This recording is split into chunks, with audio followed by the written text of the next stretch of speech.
This will be a specific topic analysis for the January-February 2024 topic for LD, which is resolved. The United States ought to substantially reduce its military presence in the West Asia, North Africa region. So first, let's go over the definitions. The first definition is obviously the United States, which is pretty self-explanatory. The United States federal government unilaterally acting to reduce military troops within the West Asia, North Africa region. So the United States government on its own. The second definition that isn't listed here, but is worth noting in your speeches, is substantially. So a lot of people are going to have a lot of contestation over what the definition of substantially is. For example, the AF is probably going to say that it's probably a big decrease, so maybe like 50%. And there's probably an article out there that talks about how substantially is 50%. And maybe the negative talks about how it could be even bigger. That means that the affirmative is going to like worsen the negative impacts. Maybe it's like 60%. Or it could talk about how it's only 20%. In that case, the affirmative doesn't actually solve for anything. So yeah, those are some definitions for substantially. Obviously, you should have carded piece of evidence from specific articles that talk about the definition of substantially, because you don't want to assert that the definition of substantially is what you think it is, because obviously it's not credible. The third definition is military presence. A lot of the academic consensus talks about how military presence is usually troops in bases of a specific military, but if you want to talk about weapons, for example, like nuclear arsenals, or maybe ICBMs like intercontinental ballistic missiles, or maybe defense systems like the Pegasus missiles, or maybe even the Sea-Wiz missiles, you can talk about how those missiles and weapons and arsenals are embedded within the bases themselves. So you can talk about how deterring and decreasing military presence also refers to the weapons and the defense systems that are embedded within those bases. And that could give you some more AF ground, or maybe it can give you some more net ground. The fourth definition is West Asia, North Africa. Don't be overwhelmed by this word or this collection of continents and regions, because this region is basically known as the Middle East. But make sure to look at the maps. For example, if you look at the map for North Africa, the Horn of Africa, which is the east side of Africa, is not included, and the North Africa region instead includes countries like Morocco, and I think it also includes Egypt, for example, and maybe even the Western Sahara region, which is heavily disputed. So make sure to look at the maps and just have a clear consensus on what countries these words mean. The West Asia also includes countries like Iraq and Syria, Saudi Arabia, UAE, but it does not include Afghanistan. So just keep that in mind when you're doing your research. So now let's talk about AFGround. So some contention ideas. The first is the more structural violence route. In case you're writing a structural violence framework contention or framework in a value and value criterion, if you don't know what that is, just ask us. So the first contention idea that works under this value and value criterion are US PMCs, or private military corporations. So the research that you're going to find initially when you search up PMCs bad is that they're committing a lot of mass atrocities in the region. So these PMCs are hired by the United States federal government to do activities within the Middle East, but instead they're just committing mass atrocities to different people. They're assaulting women and children and maybe even other people, and that's obviously not that good. It's really bad. And it could be offense for you under a structural violence contention. You're talking about how these PMCs are only furthering the structural violence for no reason, and thus you should reduce that under the world of the affirmative. The second contention idea is unnecessary conflict. So some articles indicate that the United States troops that are in the Middle East, they're situated, for example, there are 900 troops in Syria exactly.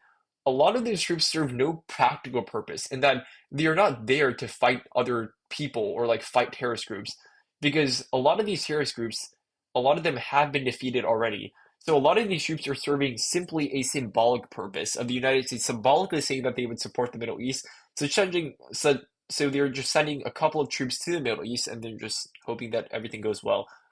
But in reality, these US troops may only make other countries like Iran and Turkey more mad, because they're thinking that if one of their enemies, for example, is backed by the United States militarily, Turkey is going to think that, oh, why is the United States helping them? I should probably be more, I guess, escalatory. And there's articles that talks about how the United States aiding Syrian Democratic Forces, or the SDF, in the country of Syria is making Turkey mad, because Turkey believes that the SDF is a terrorist group, and they're like, why is the United States helping a terrorist group? And so that could lead to a ground invasion that is caused by Turkey, for example. So these are specific instances in specific analyses of international relations that you can embed within your contentions. Just have a lot of contextualization of what types of nations hate different other groups, and then talk about how the United States troops, they don't serve any practical purpose. They're just there symbolically. They're just a magnet of conflict, and so thus you should remove them. So just to review, private military corporations, they're private contractors that are hired by the government or corporations. A tip is you should find a clear-cut piece of evidence or definition of PMCs as U.S. military presence, or maybe have a card that's even better of how the U.S. military or U.S. government is hiring PMCs to do activities within the Middle Eastern region. The second review item is unnecessary conflict. This contention talks about how U.S. troops are just a magnet of international criticism and international tension.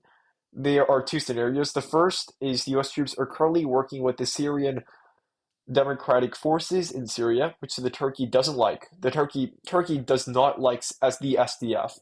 And so they're thinking, why is the United States even working with the SDF in the first place? The second scenario is US troops also have bases in Iraq and Syria that are provoking regular Iranian attacks in their bases.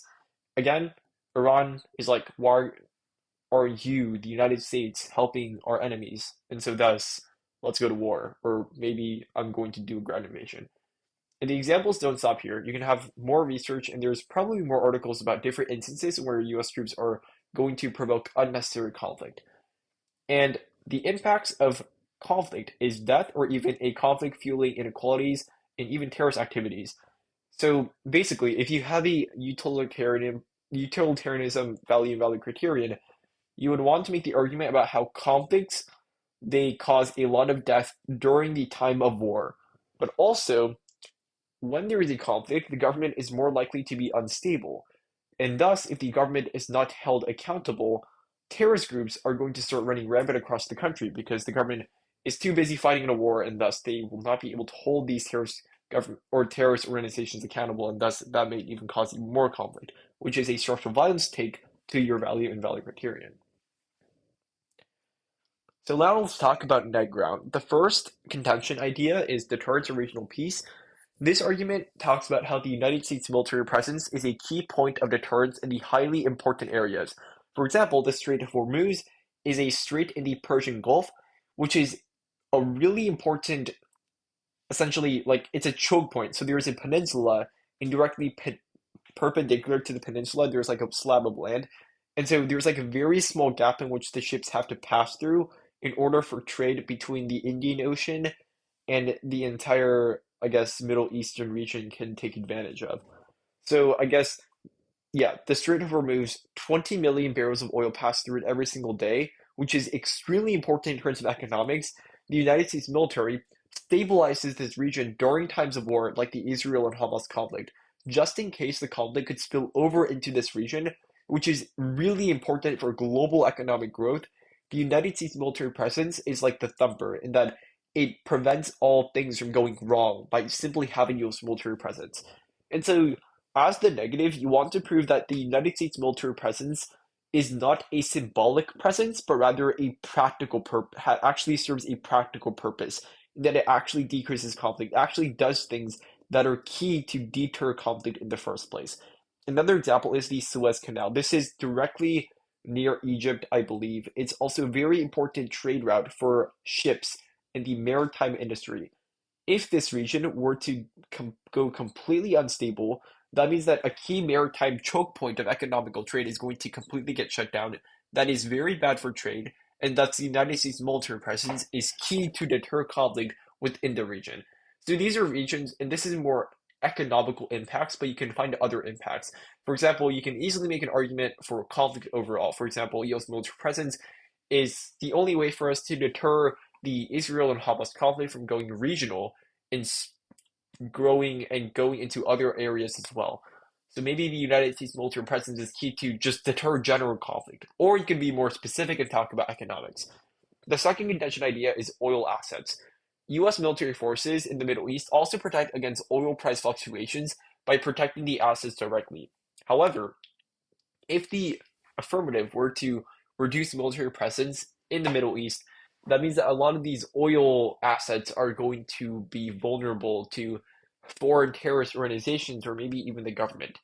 So you want to make the argument about how, again, the United States is protecting their oil assets now so they can import it into their own oil economy. Removing those troops means that the United States oil economy is going to be completely blown away. You can have a domestic United States oil impact, which is like a typical economical impact, like the United States economy going down hurts people or maybe kills people. Or you can also talk about how there's a global oil asset shortage, about how U.S. military forces protects foreign oil price fluctuations, or maybe it just deters regional like oil vulnerabilities in the first place. And you can talk about a global economic shutdown, which is again sort of ties back into the first contention, but this argument is more specific for oil because it talks about how U.S. military is key to protect the oil assets from being robbed or stolen.